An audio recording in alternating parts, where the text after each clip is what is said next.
PN junction diode as a half wave rectifier.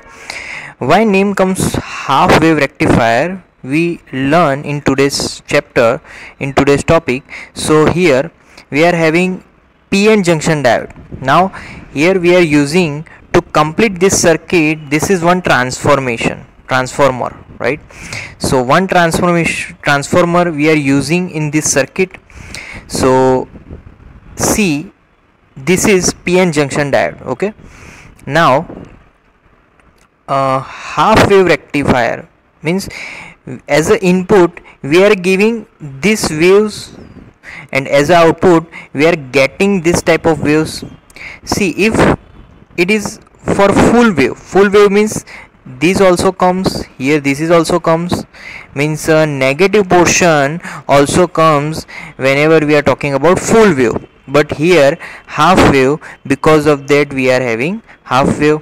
So see, we are cutting this topic into, so earlier see, this is only half waves, right? Now second half we are going to give this circuit like this. So actually we are giving full wave to this circuit, right? But for these changes, see, you can see that this is forward bias, that's why we can get result of half wave because of reverse bias. Earlier we discussed about this reverse bias. In reverse bias we don't have any current as output. Is, for example, it is very less current, it is negligible. For forward bias we are having large amount of current, right? Reverse bias we don't have that much current, that's why it is negligible. So see, as a complete wave, if we can see as a complete form of wave, we are having positive term also, negative term also, right? So for all the negative waves we don't have any waves as a output, as we can see from the output. So all negatives becomes no output. Every positive have output as positive, so that's why it is called half wave rectifier. We are not getting full waves, we are only getting half wave, that's why name comes to half wave rectifier, right? So this is the process of converting AC to DC, right? AC to DC, that's why we call it as rectification, right? So here circuit which we use as a rectification, it is called rectifier. So circuit is called rectifier. So the PN junction diode offers low resistance in forward bias and high resistance in reverse bias. Because of that high resistance we don't get any current value in reverse bias, right? Now PN junction diode as a full wave rectifier. Now full wave, remember, so we are getting now full waves, right? So similar arrangement, but here now we are having two diodes which is connected with each other, right? D1 and D2.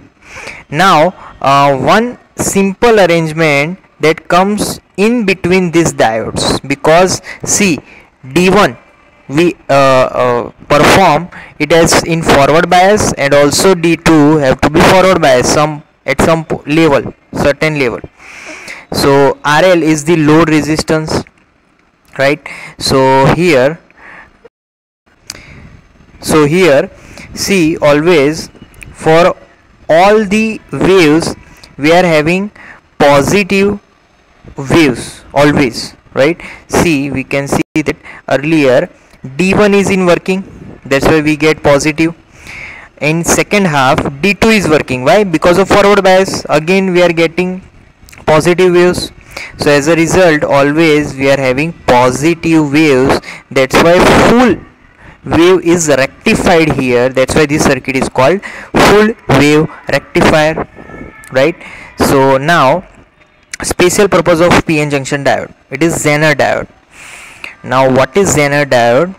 Zener diode is nothing but one PN junction diode. Whenever we connect PN junction diode in a reverse bias position, it is called Zener diode. So always Zener diode is heavily doped, means impurity level is more than simple diode. depletion region is less than 10 raised to minus 6 meter, right? It is its width of depletion region. Electric field is very high, which is of 5 into 10 raised to 6. It is always reverse bias, right? And internal field emission or field ionization. So this is Zener diode characteristic. It is similar like PN junction diode whenever it is in forward bias and reverse bias, but PN junction whenever it is reverse bias, then and only then that type of PN junction diode we can call it as Zener diode, right? So see, what is the use of this Zener diode? Because Zener diode we put it in reverse bias. Now reverse bias having no current inside it. So what is the use of Zener diode? See, use of Zener diode is mainly whenever we are having unregulated voltage, means up down type voltage, we can convert that unregulated voltage to regulated voltage with the use of Zener diode, right? So that's the circuit of Zener diode, to convert unregulated voltage to regulated voltage, right? Now junction transistor. Transistor is a combination of two words, transfer and resistor, which means that transfer of resistance take place from output to input section. See, transistor, right? So we have three terminals. Is for example NPN. So we are having two N type of semiconductor and one P type of semiconductor. So this type of transistor having three terminals, right? So P type semiconductor sandwich between two N type of semiconductors, right? So similar PNP means two, we are using two type of positive semiconductor and one N type of semiconductor. So yes, N type semiconductor sandwich between two P type semiconductors, right? So for example P, now P is in between N, right? So it is called Npn transistor. So we are having three terminals. Now similar, N is sandwiched between two P type semiconductor, so it is called PNP transistor, right? See, both transistor having same terminals. Is for example emitter. So first one is act as emitter, right, because it emits. Now second terminal which is in between, it is called base, right, which is sandwiched between two different semiconductors, and the third one is called collector because it collects charges, right? So these are the three terminals of these two transistor. If we want to symbolize this transistor, we can symbol by this particular structure. So this symbol is of NPN transistor, right? Now how can we, what is the difference between, what is the symbolic difference between NPN and PNP transistor, right? So that symbolic difference is just this, like arrow keys. Whenever arrow keys towards emitter, it means it is NPN, and whenever arrow keys is towards base, it is called PNP transistor, right? So these two transistor having three terminals. Again, whenever arrow key is towards emitter, it is called NPN, and whenever arrow key is towards base, it is called PNP transistor, right? So see, transistor are like this. Whenever you see the circuit of any chip, you can see three terminals. So three terminals for emitter, base and collectors, right? So what is the action of NPN transistor? Now working of NPN transistor, see, again emitter, base, collector, right? So always you have to always remember that we have to use two batteries here for these three terminals, right? One battery is between emitter and base, and the another battery is in between base and collector.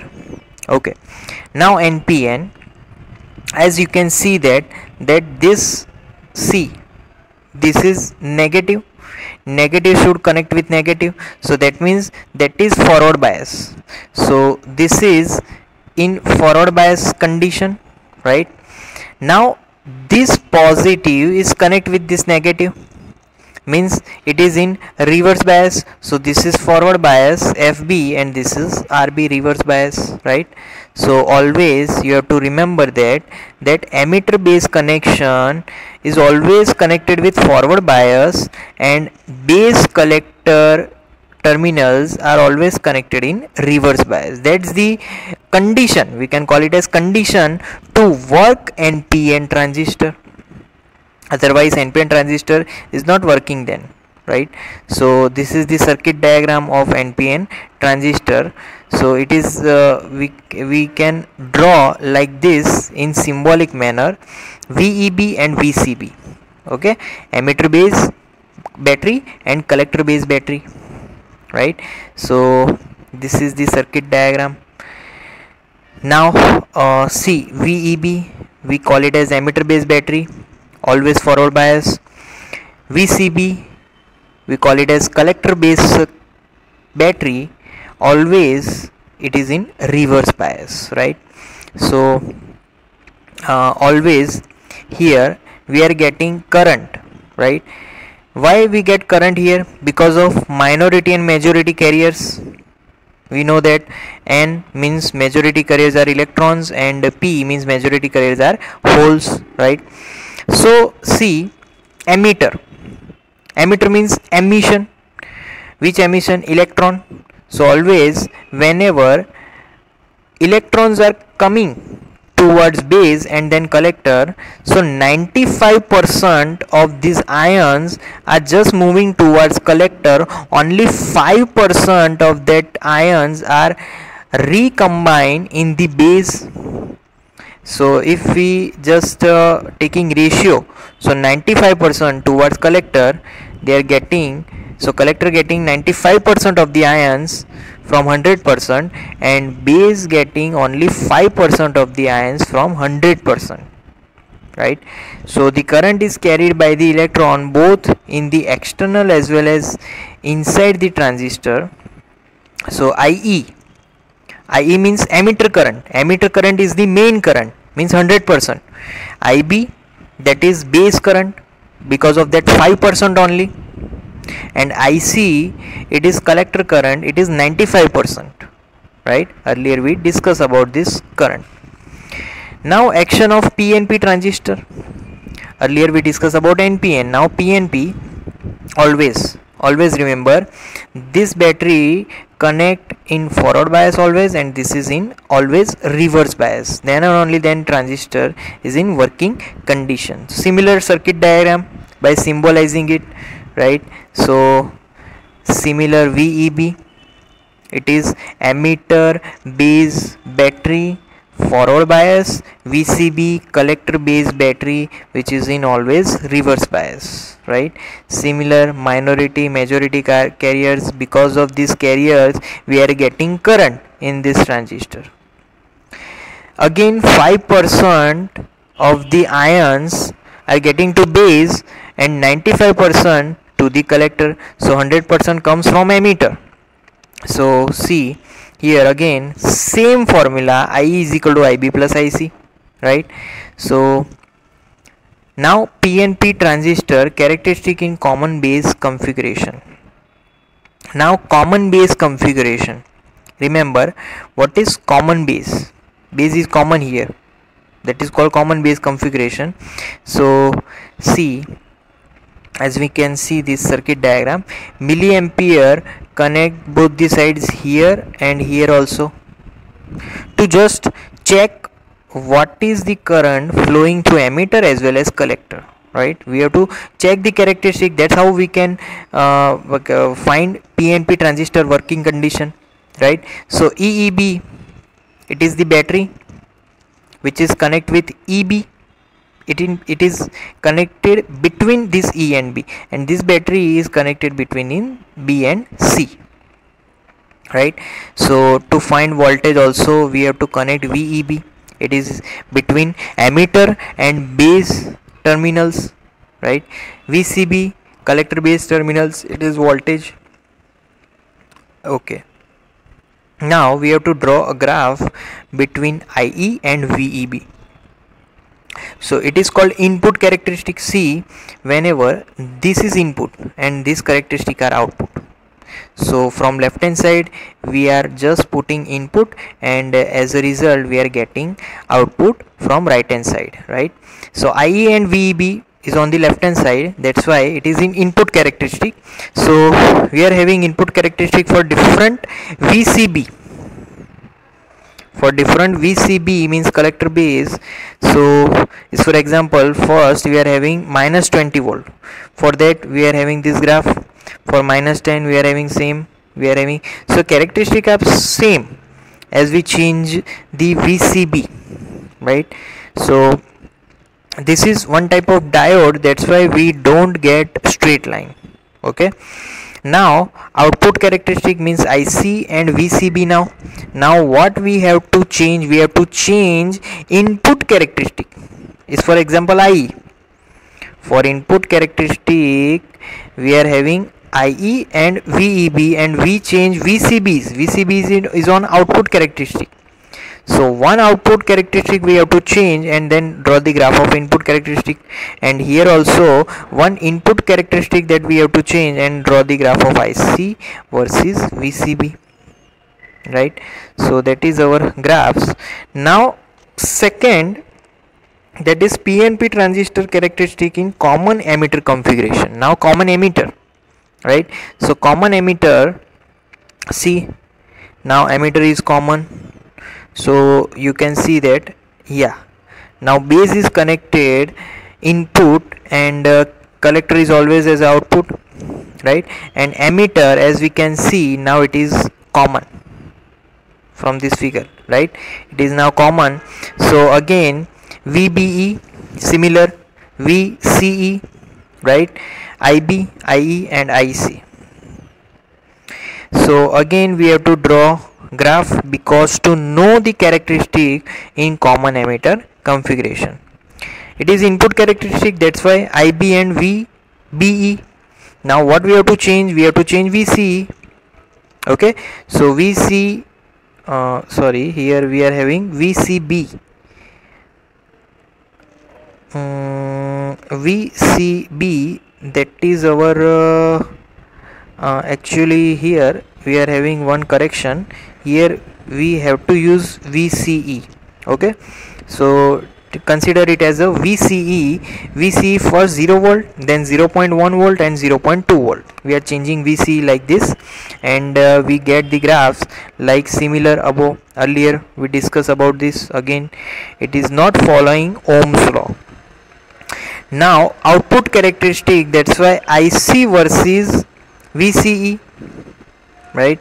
Now we have to change that IB, base current, because that is our input now. So now earlier first it is minus 300 microampere, and we are getting graphs like this. After certain value we are getting this life as a slanted line, right? So that is the characteristic input and output. Now third one, Npn transistor as a common base emitter. So now base is common, you have to remember that. Now all the other emitter and collector should be connect with input and output characteristic, right? So IE, IB and IC. VCB is our output voltage, and ICRL, that is our load resistance. So voltage of load resistor is ICRL, right? So here we are giving input signal and we are getting output signal which is amplified. So that is the work of common base amplifier. Whatever we are giving input signal, we are getting amplified output signal, means more than input, right? So EEB and ECB, they are forward bias and reverse bias respectively. Now IE is equal to IB plus IC, it is always same. Emitter current is always distributed to base and collector currents, right? And the potential drop, earlier I discussed about this ICRL, potential drop across the load resistor, it is RL, so that voltage is ICRL, right? So according to Kirchhoff's law, VCB, here we are using, is equal to ECB minus ICRL, right?